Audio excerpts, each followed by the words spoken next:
मी सुरुवातीपासून हे बोललेलो आहे की माझी अपेक्षा या सरकारकडून काही जास्त नाही आहे. कारण वरपासून ते खालपर्यंत जेव्हा सगळं भ्रष्टाचार सुरू असतं, पण जेव्हा उद्या महाराष्ट्राचे मुख्यमंत्री आदरणीय देवेंद्र फडणवीस साहेब आपल्या भाषणामध्ये किंवा आपल्या इंटरव्ह्यूमध्ये सांगतील की मी महाराष्ट्राला भ्रष्टाचार मुक्त करणार आहे, तर ते सरासर खोटं असणार आहे. कारण त्यांच्या नाकाच्या खाली अशा प्रकारचे उद्योग सुरू आहे. मी जे आरोप केलं होतं ते आरोप नाही आहे. मी सगळं डॉक्युमेंट्स सहित मी आपल्याला दाखवले होते की कशा प्रकारे एक गव्हर्नमेंट एजन्सी MIDC, ज्याचा उद्देश हे आहे की महाराष्ट्रामध्ये इंडस्ट्री आपण कशा वाढवू शकतो, ते जेव्हा अशा प्रकारचे उद्योग सुरू करतात, एका मंत्र्याला खुश करण्यासाठी सगळे नियम धाब्यावर ठेवून कशा प्रकारचे हे ऍडजस्टमेंट करतात, याचं प्रमुख उदाहरण मी आपल्याला सविस्तर दिलेलं आहे. आता मला थेट MIDC ला प्रश्न विचारायचा आहे, मंत्र्यांना विचारत नाही. मी MIDC ला प्रश्न विचारतो. हे MIDC चा डॉक्युमेंट आहे. हे MIDC जेव्हा कोणत्याही इंडस्ट्री उद्योग सुरू करण्यासाठी जातात, तर त्यांना हे पुस्तक देण्यात येतं आणि त्याच्यामध्ये काय आहे, ease of doing business guidelines on land allotment system of MIDC. हे मी तयार केलेलं नाही आहे, MIDC ने तयार केलेलं आहे. आणि त्याचा सगळ्यात पहिला मुद्दा काय आहे, पहिला मुद्दा जे आपल्याला काही आत जाण्याची आवश्यकता नाही आहे, पहिला मुद्दा हे आहे की auction procedure for allotment of plots. पहिला मुद्दा आहे त्यांचा, रूल नंबर 1. आणि त्याच्यामध्ये त्यांनी काय सांगितलेले आहे, where more than 80% plots is allotted in such industrial areas, remaining plots will be allotted by way of auction. याचा अर्थ हे आहे की कोणत्या इंडस्ट्रियल एरियामध्ये 80% प्लॉट जे आहे ते अलॉट करण्यात आलेलं आहे, लोकांना देण्यात आलेलं आहे. आता उर्वरित फक्त 20% राहिलेले आहे. प्लॉट्स कमी आहे आणि मागणारे खूप जास्त लोक आहे. तर अशा परिस्थितीमध्ये MIDC ची जबाबदारी आहे की त्या प्लॉट्सच्या डिटेल्स पेपरमध्ये छापायचं, डिटेल्स द्यायचं, त्याचा ऍड तयार करून की इतकं एरियाचं लँड अवेलेबल आहे, आणि ते दिल्यानंतर जे जे इंटरेस्टेड असतील ते अप्लाय करतील.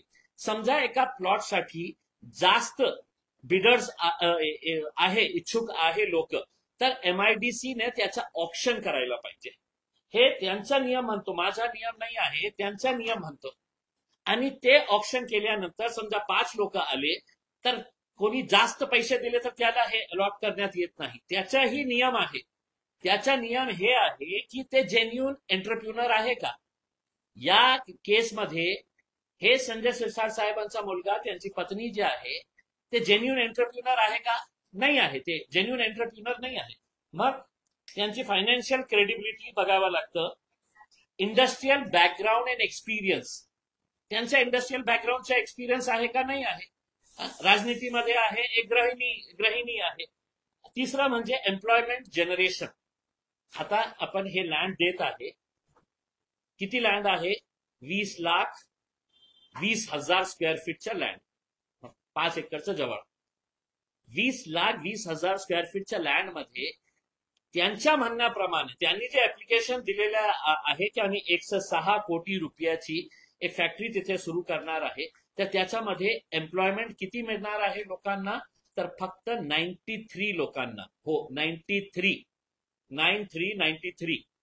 लोकांना एम्प्लॉयमेंट मिळणार आहे. आणि त्यांनी हे सविस्तर दिलेले आहे की 67 स्किल्ड एम्प्लॉईज असणार आहे, 24 अनस्किल्ड एम्प्लॉईज असणार आहे, उर्वरित जे आहे ते आपले सुपरवायझरी स्टाफ असणार आहे. टोटल मिळून 93. आता मी आपल्याला सांगतो की वालूज मध्ये जे MSME चे छोटे छोटे गाडे देण्यात आलेले आहे, 3 एकरामध्ये आहे. ते वालूजच्या जे ट्रक टर्मिनस आहे त्याच्या शेजारीच ते MSME ला लँड देण्यात आली होती, छोटे छोटे गाडे देण्यात आले होते. त्या 3 एकरामध्ये 1,000 लोक काम करत आहे. 1,000 लोक म्हणजे एका साईडला आपल्याला जॉब क्रिएशन करायचं आहे. आणि MIDC ने जेव्हा हे लँड साठी मुंबईला प्रस्ताव पाठवला, तर त्यांनी हे म्हटलं की प्रायोरिटी लँड अलॉटमेंट. हे प्रायोरिटी लँड अलॉटमेंट MIDCच्या अधिकाऱ्यांना मी सांगू इच्छितो की ती फॉर्च्यून 500 कंपनी आहे, जगातली खूप मोठी कंपनी आहे, किंवा या देशातली मोठी कंपनी आहे, अंबानी सारखी, अडानी सारखी, जे कोट्यवधी रुपये खर्च करणार आहे, इन्व्हेस्टमेंट करणार आहे, आणि ज्याच्यामुळे खूप सारे जॉब्स क्रिएट होणार आहे. आता हे तर जेन्युन एंटरप्रिन्युअर नाही आहे, खूप मोठा काही इन्व्हेस्टमेंट असा आहे असं नाही आहे, आणि जॉब्स ही हजारो लोकांना मिळणार आहे. म्हणून आपण प्रायोरिटी अलॉटमेंट यांना द्या. हे जे प्रायोरिटी अलॉटमेंट करण्यात आलेलं आहे हे सगळं नियम तोडून मोडून हे सगळं करण्यात आलेलं आहे. आणि आता माझी जी चिंता आहे हे चिंता हे आहे की शिरसाट साहेबांनी सांगितलं की मी 8 दिवसांनंतर याचं उत्तर देणार आहे. मला एक भीती वाटतं की MIDC मध्ये सगळे डॉक्युमेंट्स खोडाखोड करण्याचं काम सुरू आहे. ते न करता आता त्याचं उत्तर दिलं तर मला असं वाटतं की बरं होईल. पण जेव्हा तुम्ही उत्तरं मागताय, प्रश्न विचारताय, काही पक्ष म्हणून, पक्षाचे प्रदेशाध्यक्ष म्हणून या संदर्भात सरकारनं भूमिका घ्यावी म्हणून आंदोलन किंवा आणखी काही तुम्ही पाऊल टाकणार आहात का? काय आहे की जेव्हा मी मुख्यमंत्र्यांना ऐकतो आणि ते म्हणतो की आम्ही महाराष्ट्राला मुक्त करणार आहे, तर त्यांनी असं नाही म्हटलं कधीही की तुम्हाला मला साथ द्यायची असेल महाराष्ट्राला भ्रष्टाचार मुक्त करण्यासाठी तर तुम्ही आंदोलन करा, मगच मी कारवाई करणार आहे. मुख्यमंत्र्यांना आपल्या मार्फत हे सगळे डॉक्युमेंट्स आणि सगळं काही माहिती त्यांना पडलेलं आहे की कशा प्रकारचा हे कारभार सुरू आहे. त्यांच्या नाकाचा खाली हे सगळं सुरू आहे. मी वाट बघत आहे. मी एक टेस्ट घेत आहे, एक्झाम आहे देवेंद्र फडणवीस साहेबांचा. ते किती प्रामाणिक आहे आपल्या बोलण्यामध्ये जेव्हा हे बोलतो ते. आता काही दिवस वाट बघणार, त्याच्यानंतर नाही काही झालं हालचाल तर एन्फोर्समेंट डायरेक्टोरेटला, CBIच्या अँटी करप्शन विंगला, इन्कम टॅक्सला, आणि हे जाणून सुद्धा की महाराष्ट्र सरकार काही करणार नाही, मुख्यमंत्री देवेंद्र फडणवीस साहेब त्यांनाही सगळ्या पुराव्यास मी आमची तक्रार देणार. राज्यपालांना वेळ दिली राज्यपालांनी, त्यांना जाऊन भेटणार आणि त्यांना सविस्तर सांगणार ही कशा प्रकारचे काय काय उद्योग आपल्या इथे सुरू आहे. तुमचे आरोप गंभीरपणे घ्यायची गरज नाही असं म्हणणं.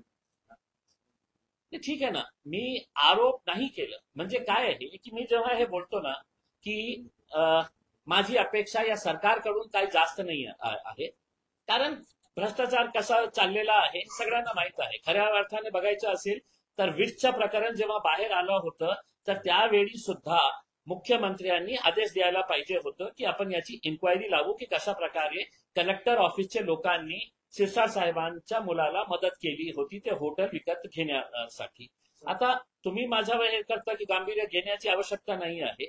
महाराष्ट्र सरकारने काही नाही केलं, एन्फोर्समेंट डायरेक्टोरेटने काही नाही केलं, तर माझा विश्वास या देशाच्या न्याय प्रणालीवर आहे. आम्ही कोर्टात जाऊ आणि सगळं पेपर हे करू, आणि कोर्टामध्ये काही नाही झालं तर कमीत कमी हे तर असणार आहे की इतकं विरोध असून सुद्धा इम्तियाज जलीलने काही मुद्दा काढला होता, आणि मला विश्वास आहे की हे एक एक पानं एक एक शब्द मी जे बोलत आहे ते फक्त डॉक्युमेंटच्या आधारावर बोलत आहे. सर, तुम्ही सगळे डॉक्युमेंट्स काढले, या सगळ्या प्रक्रियेमध्ये कोणते कोणते अधिकारी इन्व्हॉल्व्ह आहेत आणि त्यांचा कसा रोल आहे, आणि हे मंत्र्यांच्या मुलाला प्लॉट मिळावा म्हणून त्यांनी कशी सगळे नियम लावले, अशी काही यादी वगैरे तुमच्याकडे असू शकते. याची नावं तुम्ही का जाहीर करत नाही? तुम्ही फक्त केवळ मंत्री आणि मंत्र्याच्या पुत्रा आणि पत्नीवर आरोप करताय किंवा तुम्ही डॉक्युमेंट देताय त्या अधिकाऱ्यांना? आपण ते डॉक्युमेंट्स बारीकीने वाचलं असेल तर मी आपल्याला हे पण डॉक्युमेंट दिलेले आहे की लोकल जे कमिटी असते MIDCची त्याच्यामध्ये 3 अधिकारी होते. ते त्यांचं नावही मी दिलेलं आहे. आणि जेव्हा हे प्रपोजल मुंबईच्या MIDC मध्ये गेलं तर कोण कोण अधिकारी याच्यामध्ये निर्णय घेणारे होते आता माझ्याकडे नाही आहे. मी तुम्हाला पुन्हा पाठवतो किंवा पुन्हा जेव्हा तुम्ही माझ्याकडे येईल त्यांच्या सगळ्यांचं नाव मी सांगतो. एक नाव मी तुम्हाला सांगतो की जे इलेक्शन ऑफिसर होते, इलेक्शन इन्चार्ज होते या कॉन्स्टिट्युएन्सीचे, गिरासे या कॉन्स्टिट्युएन्सीचे माझ्या विरोधात जे भारतीय जनता पार्टीचे उमेदवार होते ते आमच्या कॉन्स्टिट्युएन्सीचे MIDCचे रिजनल ऑफिसर होते, ते इलेक्शन ऑफिसर होते. आता मी त्यांच्याकडे खूप सारी तक्रार केली होती की कशा प्रकारे पैसे वाटण्याचं काम सुरू होता. डोंगावकर नावाच्या एका वकीलने त्याच्या ऑफिसमध्ये कशा मुस्लिम महिलांना बोलवून त्यांच्याकडून हे सगळं पैसे वाटत होते. हे आंबेडकर नगरमध्ये कशा प्रकारे त्याच्या तिकडचं कॉर्पोरेटर पैसे वाटत होता, सगळं व्हिडिओ सहित दिलं. ते इन्क्वायरी करायला पाहिजे होतं. सरकारनी जे मला पाळलं, अतुल सावेंनी त्यांच्या OSD करून टाकलं त्यांना. आता ते त्यांच्या ऑफिसमध्ये आहे. तर अशा प्रकारचे उद्योग सुरू असताना अपेक्षा कुणाकडून करू मी हे सांगत. निराशे आरोप त्यांनी ते असं म्हणतायत की माझी जबाबदारी नाही, की जे आराखडा तयार करण्याची एक सिस्टीम असते, एक टीम असते, त्या टीमनं ते निर्णय घेतलेला आहे की अशा पद्धतीनं ती जागा, ते अलॉटमेंट, ते आरक्षण बदलता येऊ शकते, त्यांची कामं. नाही, ते आपल्याला खोटं सांगत आहे की त्यांची सिग्नेचर, जे 3 लोक होते, 3 अधिकारी होते इकडचे, की जेव्हा त्यांनी प्रस्ताव तयार केला आणि त्यांना असं वाटलं की हे जे क्षेत्रामध्ये जे दुसरं ट्रक टर्मिनस आहे त्याची आवश्यकता नाही आहे, आणि त्यांनी खरं सांगायचं असेल तर खोटे आकडे आपल्या हेड ऑफिसला पाठवले की 5 एकरामध्ये आपल्याला फक्त 70-80 ट्रक्स तिथे थांबतील, म्हणून आम्हाला आवश्यकता नाही आहे. तुम्ही आत्ताही गेलं, मी सगळं मीडियावाले सोबत गेले होते, त्या एरियामध्ये पूर्ण रस्त्यावर हे ट्रक्स उभे आहेत. मग कोणत्या आधारावर हे यांनी सांगितलं होतं की आम्हाला या ट्रक टर्मिनसची आवश्यकता नाही? आज ते ट्रक कुठे उभे आहे? तर रस्त्यावर उभे आहे, आणि रस्त्याच्या दोन्ही साईडला उभे आहे. मग कोणत्या आधारावर तुम्हाला असं वाटलं की हे ट्रक टर्मिनस नाही? आधार एकच होता, मागणारा व्यक्ती मंत्रीचा मुलगा होता. मंत्री पॉवरफुल आहे, धमक्या देतात अधिकाऱ्यांना की तुम्हाला एकनाथ शिंदे साहेबांच्या समोर नेऊन उभे करणार आहे, म्हणून ते घाबरले, आणि घाबरल्यानंतर मंत्र्याला कोण हे नाही म्हणणार आहे, त्यांनी सगळं हे तयार करून दिले, पाठवले. मी सीएमआय आणि मसिया अशा 2 मोठ्या संघटना इथे संपर्क, आणि त्यांचं असं आहे की इंडस्ट्री वाढली पाहिजे, जे गरजू आहेत, खरंच रिअल उद्योजक आहेत, त्यांना ते प्लॉट मिळाले पाहिजे, यासाठी ते पाठपुरावा वगैरे करतात. ते मात्र या तुमच्या सगळ्या याच्यानंतर कुणी काही समोर बोलत नाही. काय आहे की सीएमआयचे जे पदाधिकारी आहेत ना, ते सगळे मोठे मोठे लोक आहेत. त्यांचं काम काय आहे की मंत्र्यांना 5 स्टार हॉटेलमध्ये बोलवायचं, त्यांच्याकडून काही उद्घाटन करून घ्यायचं, त्यांचा फूल हार घालून सत्कार करायचं. हे जे काम आहे, जे मी आज करत आहे, हे माझी जबाबदारी नाही आहे, हे सीएमआयची जबाबदारी आहे. त्यांच्या समोर लोटांगण करण्यासाठी आपण पदाधिकारी नाही झालेले आहेत की मंत्री आला म्हणजे आपण त्यांचा दरवाजा उघडायचा.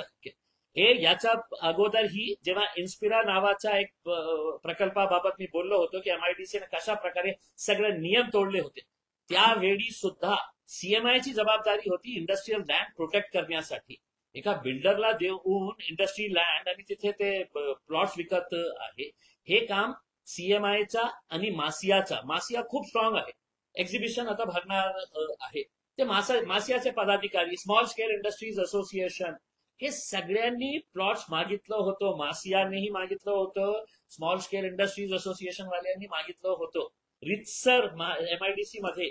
पण आज हे सगळे लोक ते डॉक्युमेंट द्यायला घाबरत आहे, कारण मंत्री साहेबांचे जवळचे जे लोक आहे ते थोडेसे गुंड प्रवृत्तीचे आहे, तर ते लोक घाबरतात. इंत्याजली घाबरत नाही, म्हणून हे सगळं तुमच्या समोर बोलत आहे मी. मुंबईच्या मुंब्रामध्ये